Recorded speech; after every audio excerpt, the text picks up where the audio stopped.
Hello everybody, मेरा नाम गौरव गुप्ता और आज हम इसमें अपनी जो ऐप बना रहे हैं उसमें ये वाला पेज लॉगिन पेज बनाएंगे और हम फायरबेस ऑथेंटिकेशन भी सेट करेंगे और फायरबेस का डेटाबेस भी हम सेट करेंगे। तो इसमें पहले देख लेते हैं क्या क्या है हमारे पास लॉगिन पेज बनाना है। सिंपल ही है, हमें बस एक बेसिकली ये बटन ही बनाना है, ज़्यादा कुछ इसमें है नहीं। और हमें फिर ये पाथ सेट करना है। तो अगर इसमें लाइक ये पूरा प्रोजेक्ट पार्ट्स में है, तो पिछली वीडियो ज़रूर देख लेना क्योंकि उसमें पीछे ये जितना भी कोड है उसकी एक्सप्लेनेशन है और वो कैसे किया है उसका सब कुछ है। तो अब हम पहले ही लॉगिन पेज शुरू करते हैं। तो लॉगिन पेज शुरू करने के लिए सबसे पहले कंपोनेंट्स में लॉगिन नाम से फोल्डर बनाना है और उसमें login.js एंड login.css। तो अब login.js में वही RFCE।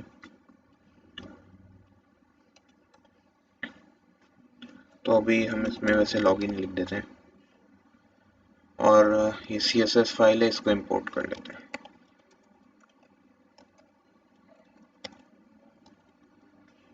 login.css। तो अब इस लॉगिन को हमें यहाँ सेट करना है। तो सेम यही जो ट्रिक है, पाथ और एलिमेंट वाली, हम वही यूज़ करेंगे, ज़्यादा कुछ नहीं करेंगे हम। तो पाथ है /login और एलिमेंट हमारे पास है लॉगिन एलिमेंट ही हम रेंडर करेंगे।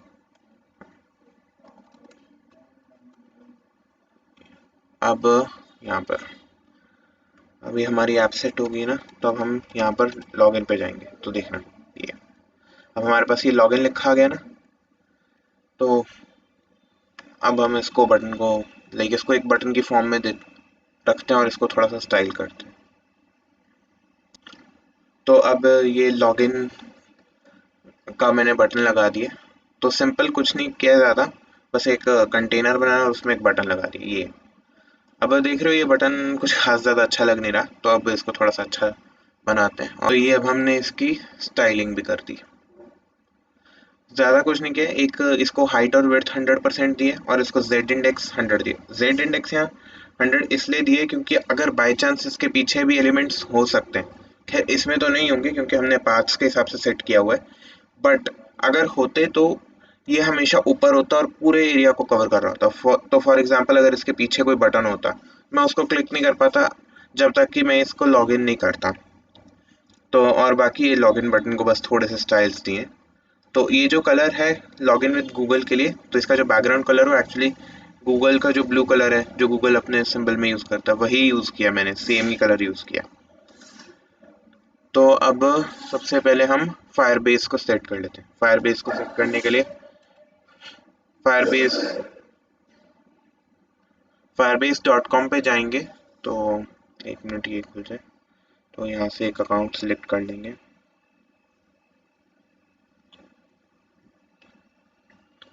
तो अब ये अकाउंट आ गया। सिंपल, अगर आपके पास गूगल अकाउंट है firebase.com लिखना, खुद ये सारा कुछ आ जाएगा। इस पे अकाउंट पहले ही बना होता है। तो अब ये एक मिनट, डेवलपर प्रोफाइल छोड़ो, तो यहाँ से कंसोल पे गए।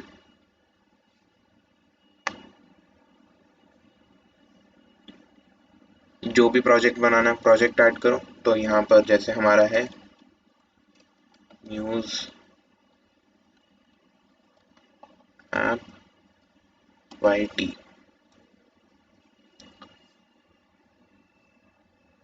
तो अब ये गूगल एनालिटिक्स में ऑन रखना है रख लो, या फिर ऑफ भी रख सकते हो, इसके कोई चार्जेस नहीं होते। तो इसको ऑन ही कर देते हैं जब चार्जेस है ही नहीं तो। और एक अकाउंट सिलेक्ट करना है, तो अभी जो डिफ़ॉल्ट अकाउंट है मैं वही सिलेक्ट करूँगा।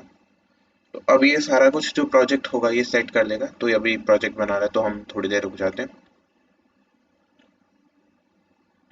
तब तक इसमें एक मिनट जो एक्चुअल है उसमें कर ले। अब जैसे यहाँ स्क्रीन पॉपअप हो रही है ना, तो ये जो स्क्रीन है ये हमारी उसी के हेल्प से हो रही है। ये फायरबेस के थ्रू। तो अभी ये फिनिश हो रहा है।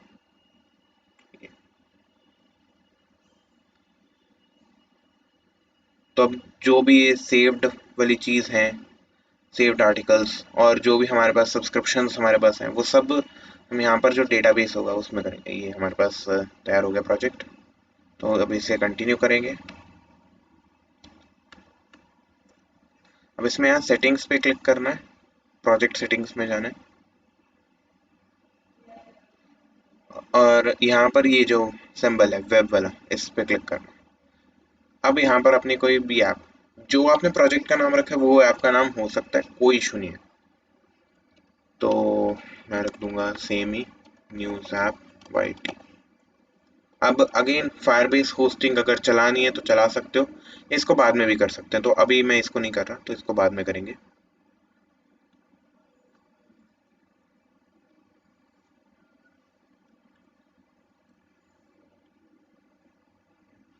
तो अभी के लिए इसको साथ कर देते हैं। तो ये जो है एक नीचे फाइल बन के आ जाएगी। तो इसको यूज़ करने के लिए, फायरबेस को यूज़ करने के लिए सबसे पहले हम एक नया टर्मिनल खोलेंगे और फायरबेस पैकेज जो है उसको इंस्टॉल करेंगे। एक मिनट, तो हम करेंगे npm i फायरबेस।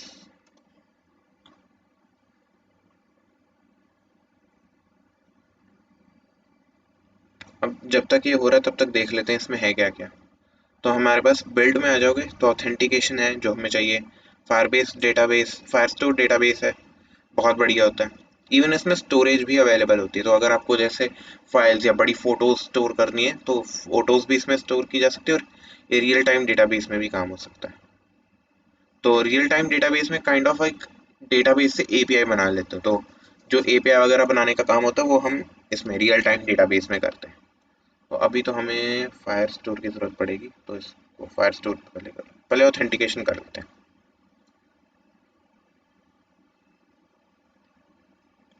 तो ऑथेंटिकेशन पे जाके गेट स्टार्टेड कर लेना।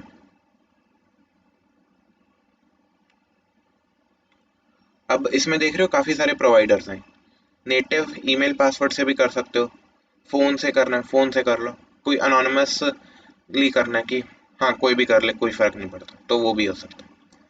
अब यहाँ क्या एडिशनल प्रोवाइडर्स की जितनी भी लिस्ट है ना, ये सब लाइक जितने भी हमारे पास होते हैं वो सब हो सकते हैं, और ये कस्टम प्रोवाइडर्स के लिए अपग्रेड करना पड़ेगा। तो अभी हम एडिशनल प्रोवाइडर्स पे जाएंगे गूगल पे, तो हम इसको एनेबल कर देंगे और यहाँ पर इसको कॉन्फ़िगर करना पड़ेगा। तो जो मैंने अपनी ईमेल आईडी यूज़ की थी वही हम डालेंगे।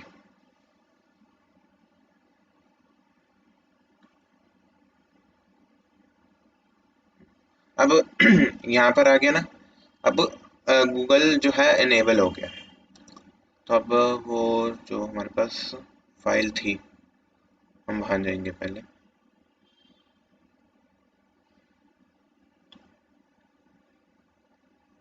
ये पूरी फाइल कॉपी कर लेनी है और अब सोर्स में ना जाना है हमें और फाइल बनानी है firebase.js और उसमें पेस्ट कर देनी है। तो अब इस तरह हमारे पास पूरी की पूरी जो फायरबेस कॉन्फ़िगरेशन फाइल है वो आ जाएगी। मैं ये कमेंट्स एक मिनट हटा लूँ, और हमें अभी एनालिटिक्स की ज़रूरत नहीं है तो मैं वो भी हटा रहा हूँ। तो ये कर क्या रहा है, सबसे पहले ये फायरबेस ऐप से जो हमने पैकेज इंस्टॉल किया है उससे इनिशियलाइज करवा रहा है ऐप को। और जो ये कॉन्फ़िगरेशन फाइल है इसमें सारा कुछ है, एपीआई की हो गई, डोमेन कौन सी है, डोमेन एक्चुअली ये अपने हिसाब से भी सेट कर सकते हो। अगेन इसमें कस्टम डोमेन के लिए पैसे देने पड़ते हैं, तो अभी मैं कस्टम डोमेन नहीं करूँगा। सब कुछ है लाइक जो इसको ज़रूरत है, और ये यहाँ पर ऐप को इनिशियलाइज कर रहा है। तो अब जो मैंने चेंजेस करने थे फायरबेस फाइल में कुछ एडिशंस किए। सबसे पहले तो गूगल ऑथ प्रोवाइडर, ये ऑथेंटिकेशन जो प्रोवाइड करेगा गूगल की वो। और ये हमारे पास जो गेट फायर स्टोर, ये जो फायर स्टोर डेटाबेस है ना जो मैं यहाँ बता रहा था, एक मिनट दिखाई देता हूँ। ये जो फायर स्टोर डेटाबेस है वो इसके थ्रू आएगा, ये गेट फायर स्टोर के थ्रू। तो ये डीबी हमने एक्सपोर्ट कर दिया और एक प्रोवाइडर बनाकर उस प्रोवाइडर को भी हमने एक्सपोर्ट कर दिया। अब हमें इस फाइल में और कुछ चेंज करने की ज़रूरत नहीं पड़ेगी। अब हम सीधा बस ये प्रोवाइडर और डेटाबेस यूज़ करेंगे और हमें जो भी करना होगा वो करेंगे। तो अभी मैं इस फाइल को बंद कर देता हूँ। तो अब हम लॉगिन फाइल में काम शुरू कर सकते हैं। तो अब ये जो है, ये एक यूज़ इफेक्ट मैंने लगाया जस्ट टू इंश्योर कि हमारे पास यूज़र आ रहा है। अब कभी-कभी क्या हो सकता है कि किसी एरर की वजह से मान लो हमारी गूगल ऑथेंटिकेशन नहीं चली और हमारे पास कोई यूज़र ही नहीं आया। तो अब यूज़र नहीं आया तो वो चीज़ भी हमें डिटेक्ट करनी है। तो कभी-कभी क्या होता है कि या तो यूज़र अनडिफाइंड होता है, 1 मिनट में इसे ट्रिपल इक्वल खोलूँ। हाँ, या तो यूज़र कभी-कभी अनडिफाइंड होता है या फिर कभी-कभी क्या होता है कि यूज़र की जो स्ट्रिंग होती है वो एम्प्टी स्ट्रिंग आती है, मतलब ऑब्जेक्ट की फॉर्म में आती है यूज़र की इन्फॉर्मेशन। तो बिल्कुल ही एम्प्टी में आती है। तो मैं नहीं चाहता कि वो आगे मूव करे, तो उसके लिए।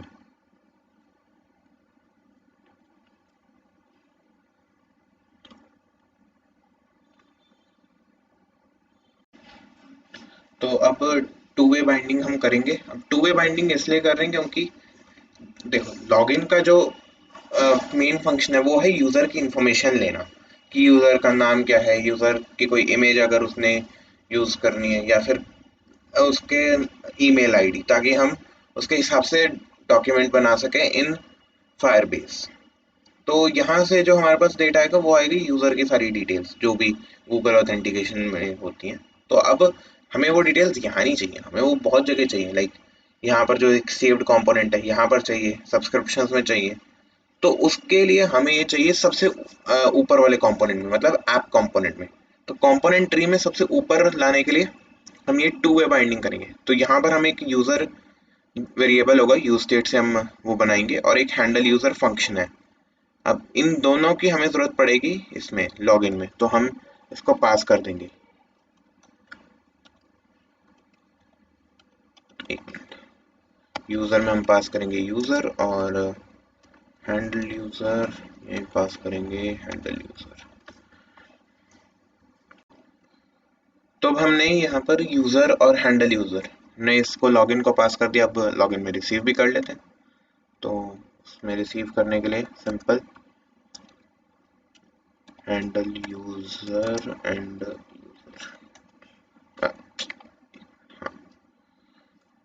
अब ये एक मिनट,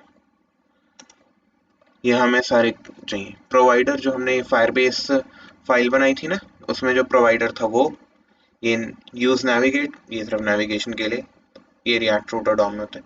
और ये गेट, और एक मिनट,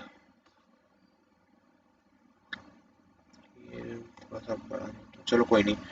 ये हमारे पास गेट ऑथ या ऑथेंटिकेशन फंक्शन होता है, इसमें हम ये गूगल ऑथ प्रोवाइडर डालेंगे और हमें किस तरह साइन इन करना है। हमें पॉपअप के साथ साइन इन करना है। कभी कभी होता है कि इन स्क्रीन साइन इन का भी इसमें एक फंक्शन है। तो अगेन मैं पॉपअप वाले ऑप्शन पे गया हूँ, तो बहुत सारे ऑप्शंस हो सकते हैं। तो अब हम वो फंक्शन लिखेंगे जिससे साइन इन होगा। अब जो सारा काम है ये फंक्शन कर रहा है। अब बस हमें इधर एक ऑन क्लिक लगाना है, ऑन क्लिक, और उसमें हैंडल लॉगिन को पास कर देंगे।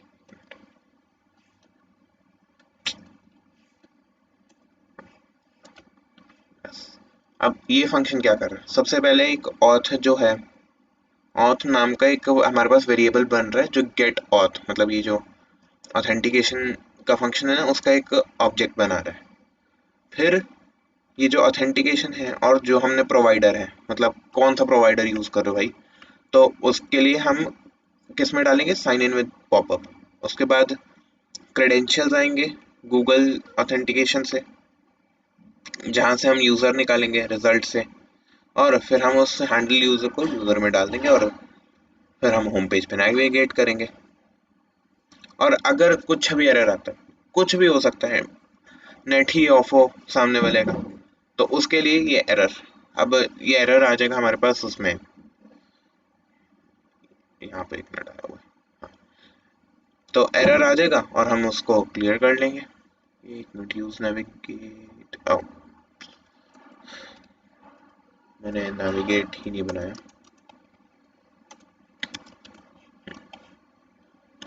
तो ये यूज नेविगेट का हमने वो बना दिया, एक इंस्टेंस। तो अब हम इसे सेव कर लेंगे। अब देखना, अब ये जो अभी अभी बनाया है उसके लिए है। अब ये पूरा साइन इन हो गया, अब किसी भी अकाउंट से लॉगिन कर लो। अब अब हमारे पास लॉगिन सेट हो गया। और अब एक मिनट में इसको फुल स्क्रीन एक बार कर दूं, फिर दिखेगा। अब यहाँ देख रहे हो कैसे हमारे पास यहाँ पर अभी इमेज नहीं आ रही, पता नहीं क्यों नहीं आ रही। मैं एक काम करता हूँ, एक दूसरे इसको ना एक बार लॉग आउट की जो सेटिंग है वो करते हैं, ताकि दूसरे अकाउंट से लॉगिन कर सके। तो अब लॉगिन सेट हो गया, अब लॉग आउट सेट करेंगे। तो उसके लिए हम पहले साइड बार में चलते हैं।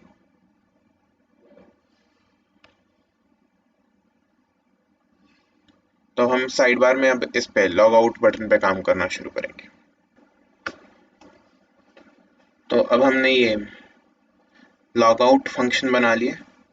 सिंपली कुछ नहीं किया ज़्यादा, वही हमने सेम जो गेट आउट ऑब्जेक्ट ऑथेंटिकेशन के वक्त किया था उसी का एक जो है ऑब्जेक्ट बना लिया। और साइन आउट करने के लिए साइंड आउट लिखा जाएगा, नेविगेट करेगा और हैंडल यूजर। अब जो हम यूजर स्टोर कर रहे हैं उस इंस्टेंस में, हम नहीं चाहते कि वो यूजर लाइक वहां रहे लॉग आउट होने के बाद भी। तो उसको क्लियर करने के लिए हम एक नया ऑब्जेक्ट हैंडल यूजर में पुश करें। एक मिनट में ये हैंडल यूजर भी करेक्ट। तो अभी ये प्रॉप्स के थ्रू हमें हैंडल यूजर की जरूरत पड़ेगी। तो डॉट चेस, अब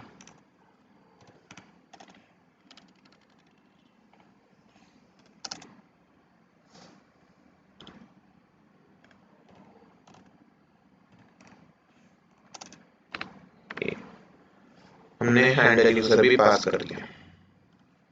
तो अब ट्राई करके देखते हैं कि लॉग आउट होता है। तो अब हम यहाँ से ऑन क्लिक पे लॉग आउट फंक्शन को लगा देते हैं।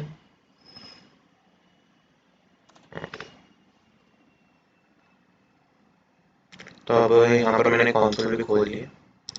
सिंपली लॉग आउट करने के लिए यहाँ पे लॉग आउट पे क्लिक करेंगे, ये साइंड आउट आ गया ना। तो अब किसी दूसरे अकाउंट से इसमें लॉगिन करके देखते हैं।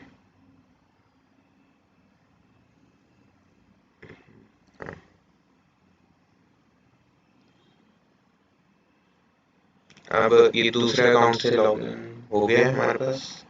तो अभी ये पता नहीं यूजर की इमेज क्यों नहीं दिखा रहा। तो ये कोई बात नहीं, दिखाएगा। अभी हमें इसको यूजर की इमेज को थोड़ा सेट करना पड़ेगा कि जो यूजर का डेटा आया है अब हम उससे इमेज निकाल लेंगे। तो हमारे पास लॉगिन जो फंक्शनैलिटी है वो पूरी हो गई है एंड हमारे पास ये लॉगिन पेज भी पूरा हो गया।